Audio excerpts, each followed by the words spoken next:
আচ্ছা দেখো, তুমি যদি এরকম মন খারাপ করে রাখো, বা তুমি যদি মন ভাঙ্গা যায় তোমার, তাইলে আমি কিভাবে ঠিক থাকবো কও?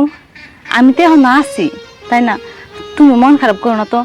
তোমার এই গুমরামুখী না দেখতে আমার একদম ইচ্ছা করে না। তুমি যে কইতেছো মন খারাপ করতাম না, এই মাফিয়া গ্রুপে যে পুরোটা ধরে রাখছে, আর কয়েক লাখ টাকা লাগে, কেমন মতো ডেকে আমি আমার আরসের পুরোটা মারা লাগবো। দেও, তুমি ছেলের বাবা আর আমি মা, আমার ভিতরটা যেতে যাইতেছে, খালি আমি পারতেছি না দেখাইতে।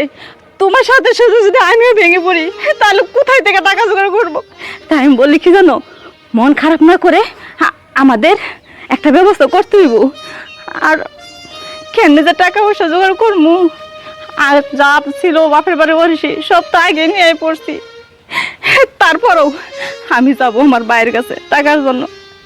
আমার 10টা না 5টা না, একটা মাত্র সন্তান। এই সন্তানে কিছু হয়ে গেলে আমি বাঁচতে পারবো না। তবে একটা কথা কি জানো, আমার দীর্ঘ বিশ্বাস, আমার বাপের বাড়ি গেলে বাইরের কাছ থেকে আমি টাকা আনতে পারবো।